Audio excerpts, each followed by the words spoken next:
contacté il y a quelques mois pour me parler de l'assassinat de votre fils le soir du 31 mai 2025, lors d'une soirée qui aurait dû être une soirée de fête, puisque c'était la victoire, je crois, du PSG en Ligue des Champions et que votre fils était un fervent supporter de football.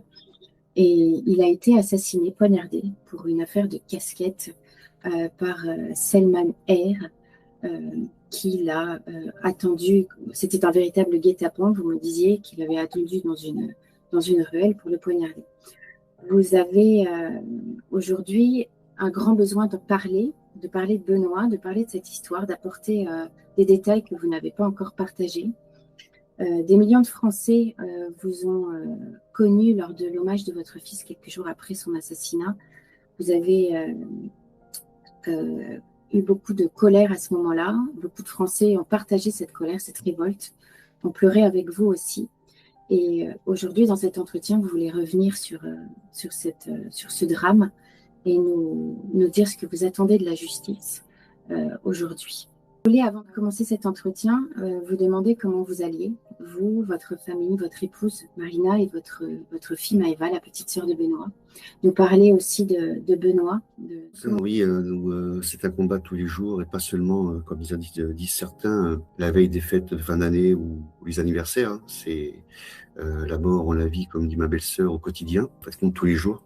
Alors, donc c'est sûr que pour ceux qui ne sont pas concernés, ils ont déjà oublié. Donc c'est très compliqué. On se bat tous les jours. En ce qui me concerne, ma fille, eh bien, elle suit donc ses cours. Tout se passe bien. Elle a deux passions qui sont la musique et le sport aussi, qu'elle pratique régulièrement et qui lui permet de s'évader un peu. Et ensuite, à mon épouse, eh bien, elle, c'est plutôt l'exécutoire, c'est plutôt la télé, car elle est fan de quelques séries et qui lui permet aussi, voilà, de s'évader. Et ensuite, voilà, donc, moralement, je trouve qu'elles sont très fortes toutes les deux. C'est vrai que le père d'un enfant et puis le père pour sa maman, pour Marina, et puis le père d'un frère pour Maëva, c'est quand même terrible, surtout dans les conditions où on l'a vécu. Et en ce qui me concerne, eh bien moi je tiens le coup grâce à ces projets que j'ai de pouvoir médiatiser un petit peu notre affaire, donc il y a un impact populaire et médiatique sur la politique, les politiques et la justice française. Et ensuite j'ai intensifié les séances de sport et puis ensuite on est suivis tous les trois par donc les psychologues, psychiatres, acupuncture aussi. Voilà. En ce qui me concerne, pour apaiser un peu mes tensions, ma colère, parce qu'en fin de compte elle ne redescend pas. Je pense qu'elle n'est pas près de redescendre, parce qu'en fin de compte, c'est un drame qui aurait pu être évité si l'État et la justice avaient fait son travail correctement. Il allait avoir 18 ans 5 jours après, puisqu'il était du 6 juin. On a eu ses résultats mi-juin, 2 semaines après son décès, l'obtention de son CAP vente et commerce en apprentissage. Ensuite, il avait eu son code et il devait passer ses heures de conduite, suivre ses heures de conduite à partir de juin aussi, pour passer son permis en septembre et acheter sa petite voiture en septembre à l'issue de son permis. Il avait mis beaucoup d'économies de côté pour justement acheter sa petite voiture. C'était un garçon très vaillant et courageux, respectueux, discret, tolérant, bienveillant envers sa famille et ses amis.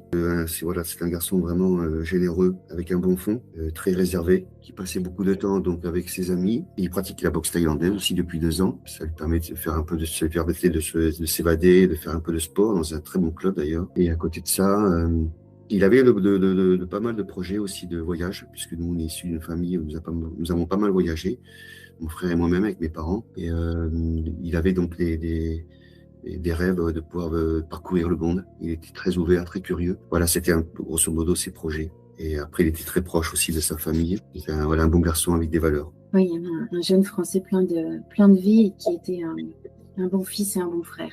Tout à fait, oui. Vous m'avez donné les détails de son agression, des détails qui n'ont pas été partagés dans la presse et sur lesquels vous vouliez insister, notamment pour vous, il s'agit d'un guet-apens, ce qui s'est passé le 31 mai 2025. Est-ce que vous pouvez revenir sur les faits de cette terrible nuit?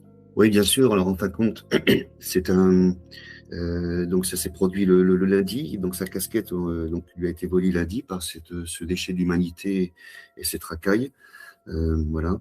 Donc le lundi, et ensuite il a laissé tomber l'affaire parce que bon, ses amis lui ont dit donc de pas aller se mettre en danger pour une casquette, sachant que lui il était déjà pas très bien réputé déjà sur Dax, puisqu'il côtoyait aussi bon donc des gens des mêmes en fait les mêmes valeurs que lui, hein, c'est-à-dire aucune quoi, voilà, aucune valeur. Cet assassin. Et ensuite, il l'a rencontré donc à la plage Osgore le vendredi, où là, Benoît donc a relancé le truc il l'a croisé pour lui demander de lui rendre sa casquette. Et là, il lui a répondu, je veux pas te niquer ta journée d'aujourd'hui, mais on se reverra demain. Voilà. Donc Benoît, lui, il n'en a pas pris cas, mais il sentait quand même qu'il était comme menacé.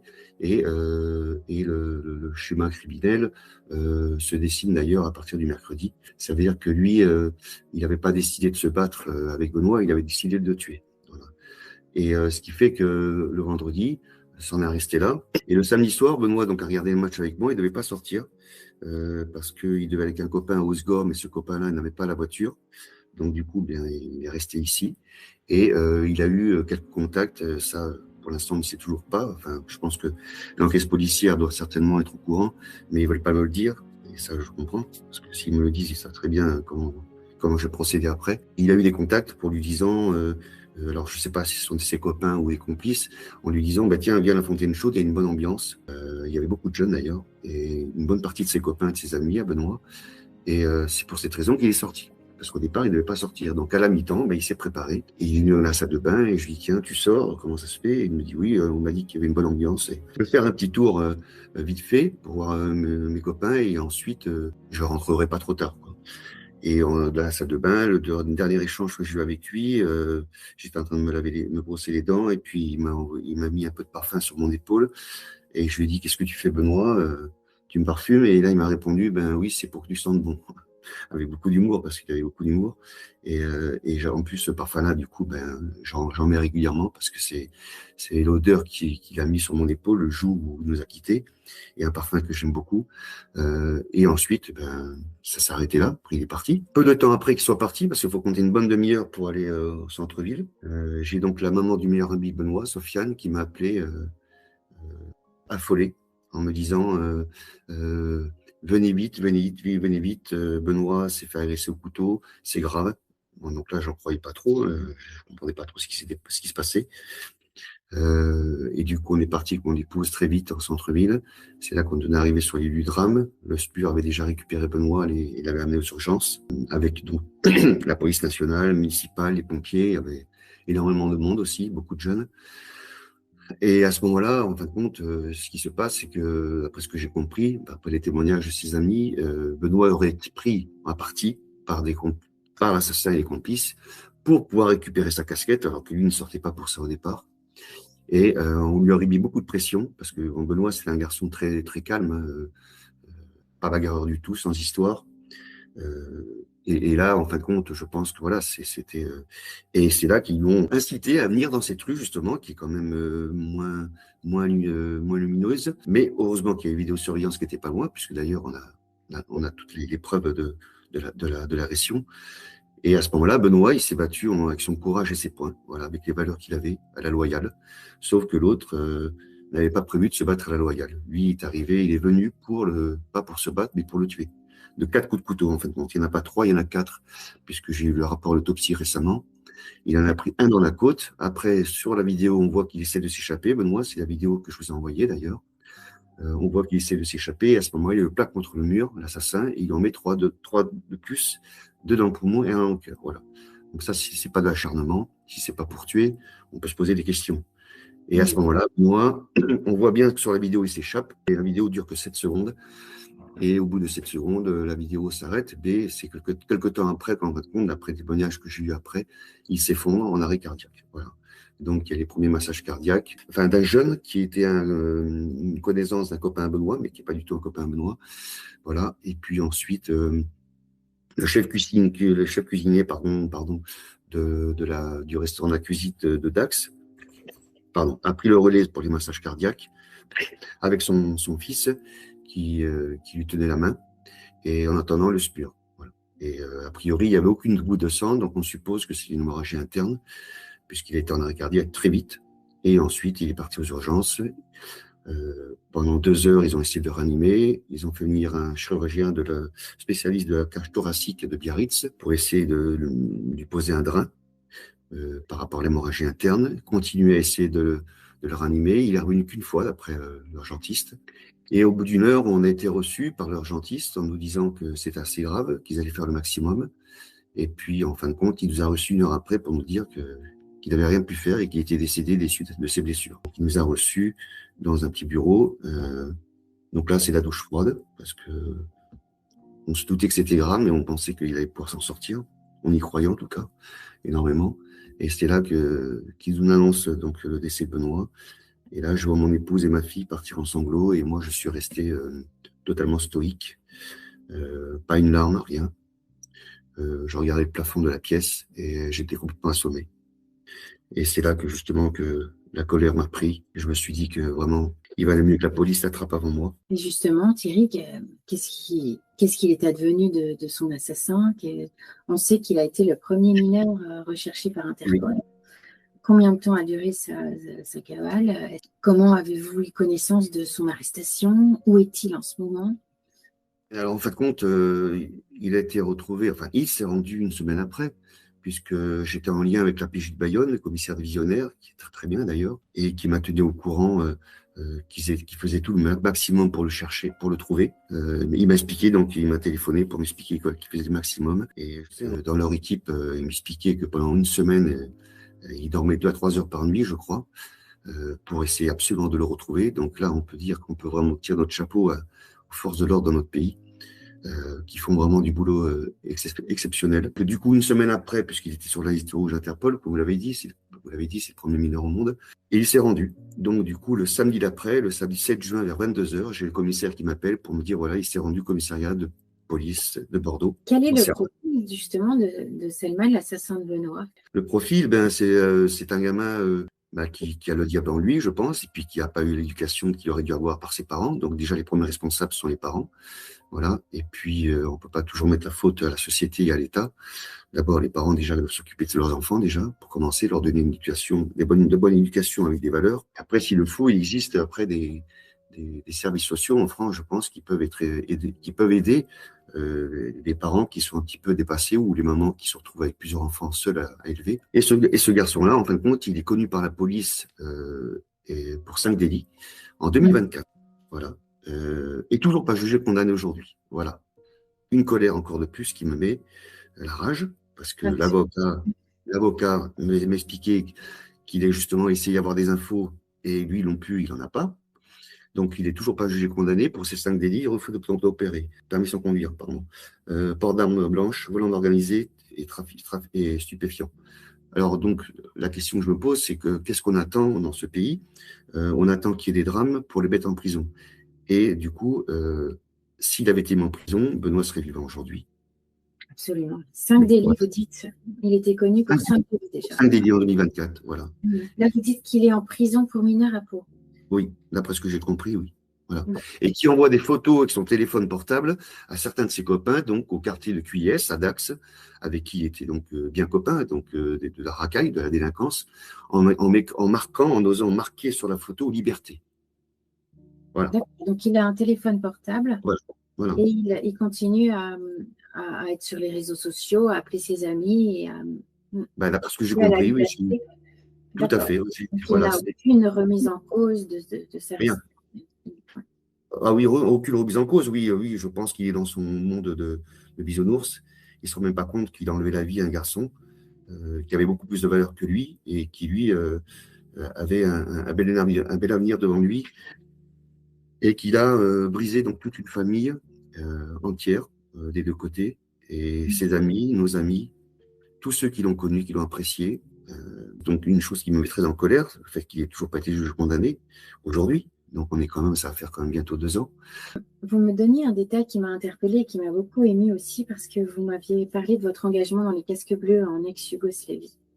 Parce que non, vous touchez vraiment du doigt quelque chose qui sort de l'entendement. C'est qu'effectivement, j'ai donc servi mon pays, car c'était mon métier militaire et j'en étais fier. En ex-Yougoslavie à 2 reprises, dont une fois sous casque bleu pendant 6 mois, où on a essayé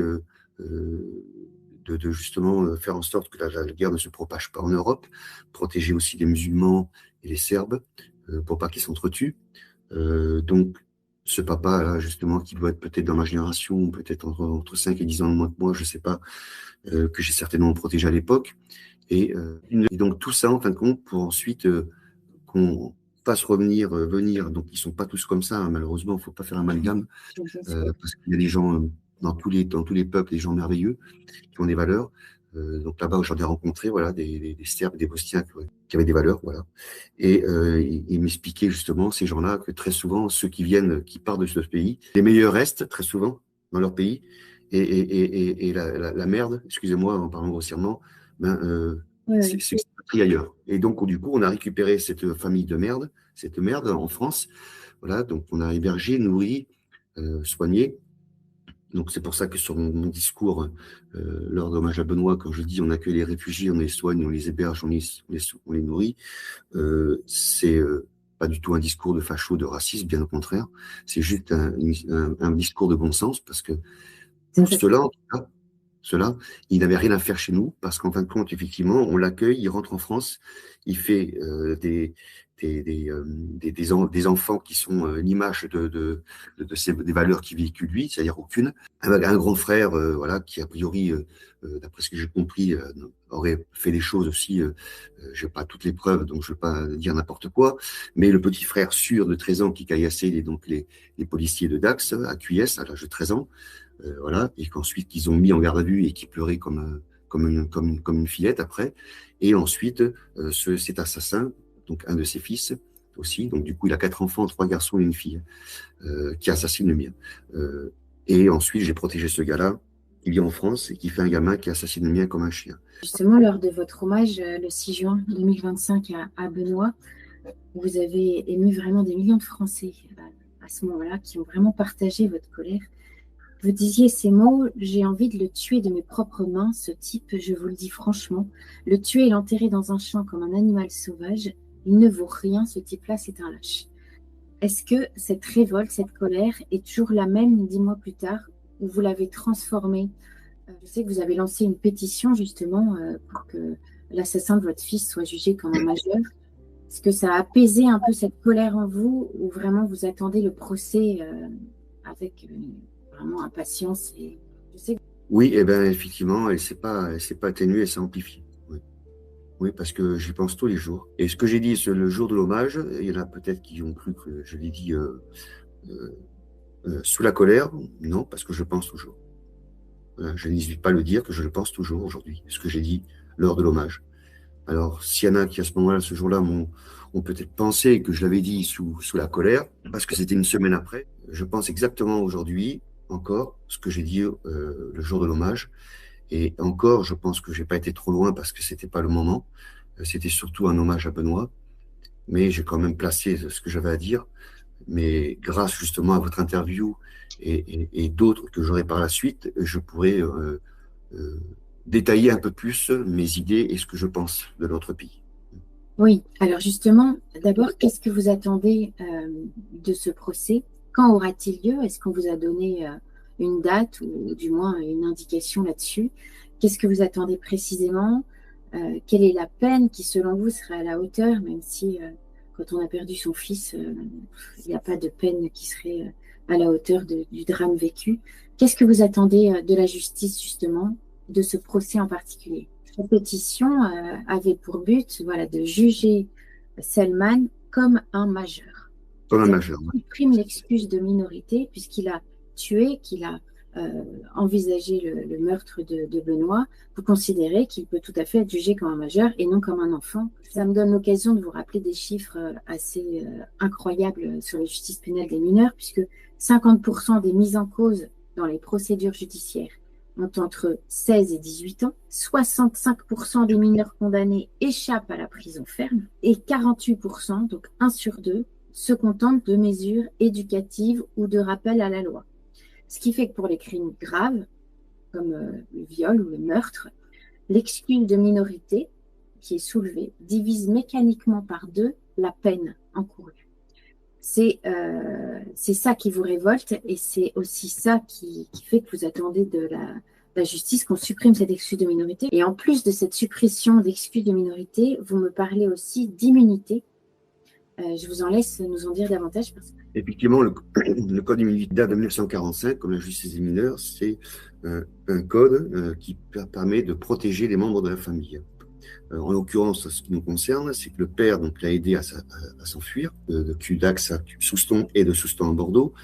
Il l'a aidé à s'enfuir, il l'a caché. Donc, quelque part, c'est le rôle, on va dire, plus ou moins d'un père, parce que je pense que si j'avais été concerné, j'aurais fait exactement la même chose. Ce qu'elle peut se comprendre. Tout parent essaie de protéger ses enfants. Sauf que là, le code d'immunité, en fin de compte, le laisse en liberté totale. Ça veut dire qu'il est complice d'avoir aidé à s'échapper et caché son fils, mais il ne peut pas être poursuivi. Voilà. Et ça, c'est révoltant parce qu'en fin de compte, il est complice, mais ce code d'immunité le protège puisque c'est un membre de la famille. Donc, si ça avait été un frère, une sœur ou un père ou une mère, ils sont protégés. Alors que justement, j'en ai parlé à mon avocat et lui, il pense que cette loi est bonne. Donc, c'est pour ça que je vous dis qu'on est souvent en contradiction tous les deux. Et moi, je dis que non parce que je dis, moi, j'aurais certainement fait la même chose que lui. Sauf qu'après, j'aurais assumé derrière et je me serais rendu. Tout ça, c'est des défaillances révoltantes qui ont conduit à la mort de Benoît, bien sûr. Évidemment, on voit beaucoup de parents de victimes aujourd'hui en France qui prennent la parole, qui se sentent abandonnés par l'État et par la justice, qui ne comprennent pas toutes ces défaillances qui ont conduit au drame qui est survenu à leur enfant. Nous voyons des verdicts même scandaleux. Tout ça part en hôpital psychiatrique au lieu d'être condamné à de la prison. On a des situations aberrantes de la justice. Et je pense aussi à la maman d'Elias qui dit qu'elle n'a pas été entendue par les juges, qu'elle pense que les victimes sont totalement méprisées. Elle voudrait que les magistrats les reçoivent et leur parlent. Est-ce que vous, en attendant le procès, est-ce que vous estimez que la justice vous met un peu de côté? Vous vous sentez écouté? Est-ce que vous dites que vous avez vu la juge une seule fois? Pour vous, ça paraît peu. Vous voudriez être davantage tenu au courant de l'instruction, de l'enquête, de ce qu'il se passe en tant que parent de la victime? Oui, c'est tout à fait logique. Oui, on a été reçu qu'une fois le 3 octobre. En plus, on a passé 3 heures d'entretien qui ont été très, très difficiles sur le plan émotionnel. Mon épouse est partie en arrêt maladie pendant 2 mois en suivant. Et quand elle est revenue, c'est moi qui suis parti en arrêt maladie pendant 2 mois. Et là, en fin de compte, on a été reçu une fois. Elle devait nous revoir 6 mois après. Donc, ça, 6 mois après, si je ne me trompe pas, ça fera début avril. Pour l'instant, on n'a rien. C'est ce qu'elle nous avait dit, qu'elle nous reverrait 6 mois après. Alors, effectivement, la reconstitution est prévue le premier semestre 2026, il y a déjà 3 mois de passé, et pour l'instant, on n'a pas de nouvelles. Voilà, donc l'avocat ne tient pas au courant pour l'instant, on ne sait pas, il devait nous appeler, on n'a rien, aucune nouvelle. Donc effectivement, je rejoins les parents qui parlent de la justice, qui nous laissent un peu de côté et qui nous informent vraiment au compte-gouttes. Et je trouve que c'est pas normal parce qu'en fin de compte, on est dans l'attente en permanence et ça ne fait qu'alimenter ma colère. Oui, je comprends. Le procès, il y a une date estimée. 2027. On n'en sait pas. Oui, on n'en sait pas plus pour le moment. Et donc, j'ai oublié de vous dire tout à l'heure aussi que je souhaite, après qu'il soit jugé comme un mineur, déjà, première chose, et deuxièmement, qu'il prenne 30 ans incompressible. C'est mon objectif, ça, 30 ans incompressible, parce que malheureusement, c'est la peine maximale en France. La perpétuité réelle n'existe pas en France. N'existe pas réelle, voilà. La perpétuité réelle, vous avez le terme exact, n'existe pas, malheureusement, la prison à vie, et c'est bien dommage. C'est encore la Cour des droits de l'homme européen, dont m'expliquait l'avocat qui l'interdit. Donc ça, je comprends pas non plus. C'est pas normal. Chaque pays devrait pouvoir punir comme il le souhaite. Il y en a un peu marre de toujours être à la botte de l'Europe. Pas uniquement dans le domaine de la justice, mais dans beaucoup de domaines. Dans le meilleur des cas, si on tombe sur un magistrat qui fait bien son travail, bah, tant mieux. On pourra obtenir ce qu'on veut, parce que c'est mon objectif, ça. Et si c'est pas le cas, très bien, oui, que peut-être aussi bien, il va en prendre 20 ans pour en prendre que 10. Et quand j'écoute les informations tous les jours, on voit bien que de toute manière, la justice est en dérive depuis 50 ans. Mais ce n'est pas la seule coupable, parce que la justice, il y a des bons juges, il y en a qui font bien leur travail correctement, il y a des laxistes, et après, il y a surtout les politiques qui sont hors sol, qui sont déconnectés du monde réel, qui sont vraiment dans un monde de bisounours depuis 50 ans, et qui ne votent pas, et qui ne modifient pas les lois, et qui ne votent pas des lois qui sont dépassées, voilà, des lois qui sont à modifier, à changer aujourd'hui, qui sont dépassées, et qui sont plus du tout adaptées à notre société de plus en plus violente. Bien sûr, la violence des mineurs aujourd'hui n'a rien à voir avec celle des enfants de 1945. du tout. Il est grand temps de changer cela. Et je pouvais justement terminer en nous disant ce que vous, dans votre situation, vous avez réfléchi à plusieurs mesures essentielles qu'il faut Oui. appliquer d'urgence. Vous pouvez peut-être nous donner ces mesures. C'est des propositions qui sont assez drastiques, qui ont juste du bon sens, voilà, pour protéger nos enfants, nos Français, nos citoyens, notre pays. Donc je parle, en fin de compte, je reprends l'expression de Patrick Sébastien, que j'apprécie beaucoup en tant qu'artiste et en tant qu'homme. Il appelle ça les hommes donc politiques, les hommes du buste. Et pourquoi? Parce qu'en fin de compte, on les voit toujours derrière des plateaux ou derrière des pupitres à faire des discours, mais en fin de compte, c'est des hommes au buste sans couilles, en parlant grossièrement. Parce qu'en fin de compte, ils font rien. Voilà, ils ne font que parler. Et ça fait 50 ans que ça dure. Les deux grands hommes qu'on peut retenir dans l'histoire de France, qui ont apporté à notre pays, qui ont contribué à ce que le pays aujourd'hui, c'est Napoléon Bonaparte et Général de Gaulle. J'en vois pas d'autres depuis. Tous les restes, pour moi, ce sont que des clowns. Donc ensuite, alors après, pour la justice, alors ce que je prévois, c'est de prison à vie pour tout ce qui est viol, assassinat, meurtre, pédophile. On peut s'intégrer aussi. Prison à vie, c'est-à-dire perpétuité réelle, comme vous avez dit, en les faisant travailler sans rémunération pour le bon fonctionnement de la maison d'arrêt. Personnel, électricité, entretien des locaux, etc. Repas. Ça coûte beaucoup trop cher à l'État et aux contribuables. On ne peut pas continuer à nourrir ces gens-là et à les soigner. Ensuite, dans leur prison, il faut qu'il y ait un lit, une douche, un lavabo et un WC.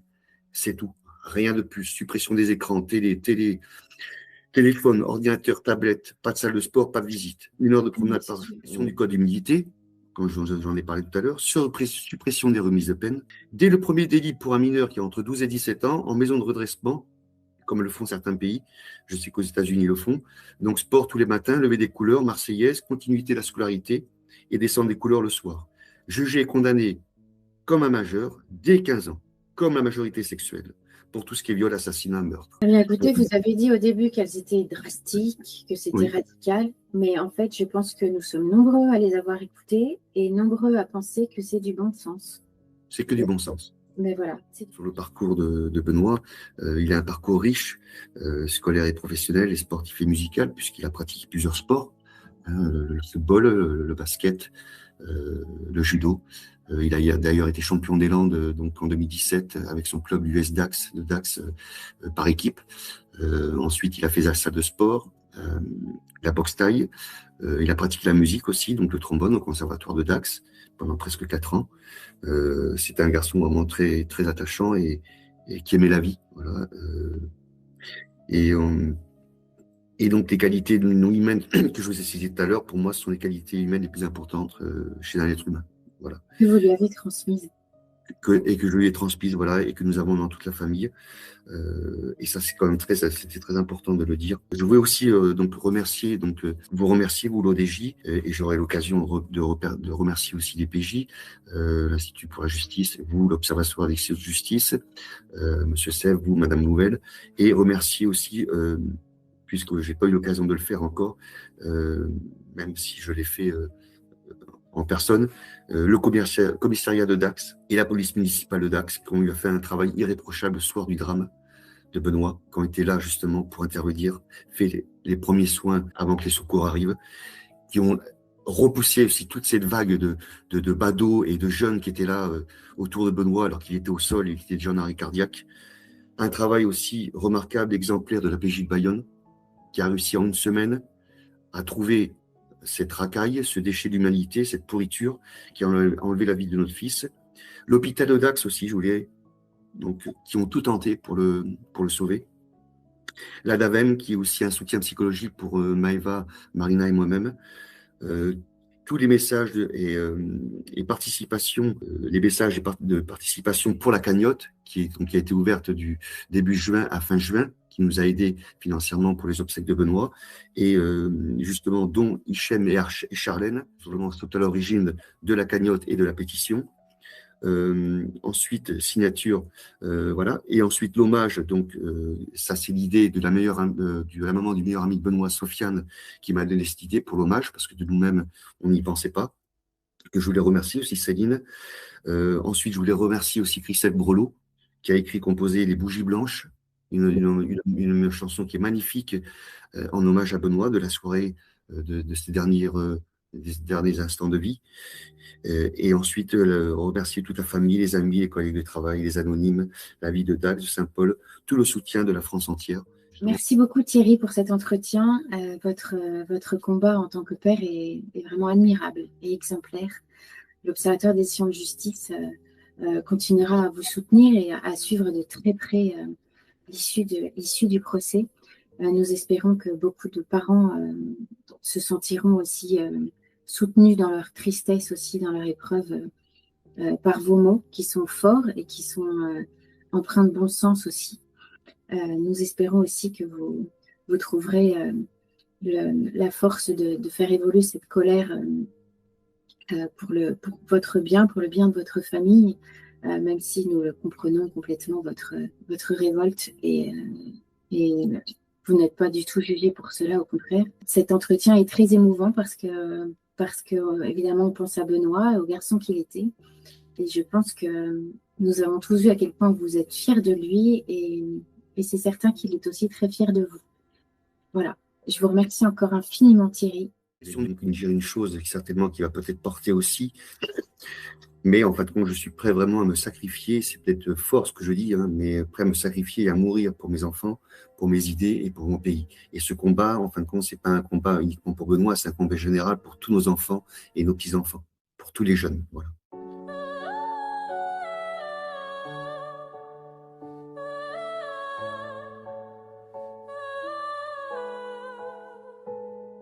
Ce samedi de mai, le ciel avait un autre plan. Pas celui du bonheur, pas celui des 17 ans. Le stade vibrait, un match, la foule en liesse. Mais l'ombre d'un regard portait déjà la tristesse. Benoît, 18 ans, c'était pour le 6 juin. Il ignorait la haine, ce funeste chemin. Une casquette volée, des mots lourds, un défi lancé. On se verra samedi, le piège était dressé. La lâcheté armée, un gant, une lame sortie de l'ombre. Avant la fête, la vie basculait dans le sombre. 18 bougies, mais pas sur un gâteau. Juste des gerbes blanches, un silence nouveau. Un père, une mère, une sœur brisée de douleur. Dax sous le choc, le cœur rempli de frayeur. Benoît, la douleur ne fait que persister. Une jeunesse fauchée par Le coup fatal, le corps qui cède, le souffle court, l'agresseur s'évanouit dans une lâche course. 7 jours de cavale, l'angoisse en toile de fond. Tandis qu'à Dax, les larmes coulaient à flot, l'Interpol le traque. ce mineur sans pitié, son nom sur liste rouge pour un crime insensé. Oh, oh, oh. La justice en marche, la reddition enfin. Dans les mains de la police en sécurité, plus que dans nos mains. Mais pour Benoît, la vie ne faisait que commencer. Pour les siens, tout s'est effondré. Le poids du deuil, un fardeau à porter. Quand un innocent est à jamais emporté.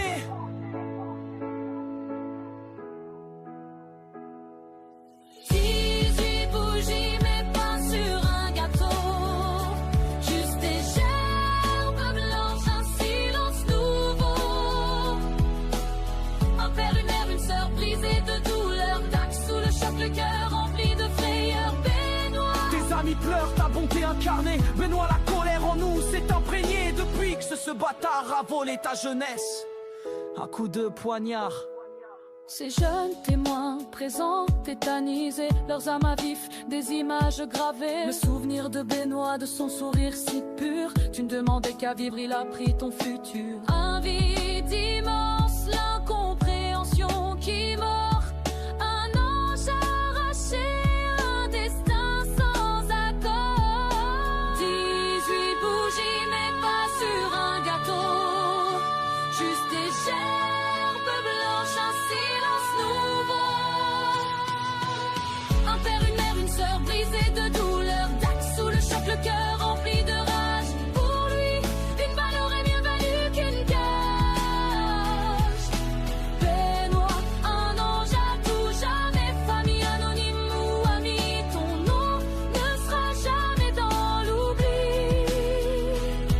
Benoît, Benoît, jamais oublié. Les mots de ton papa jamais gravés. Fier de l'homme courageux que tu étais. Tu es parti en homme vers la lumière, car depuis que les armes existent, les lâches subsistent et sont encore sur terre. Repose en paix, lumière.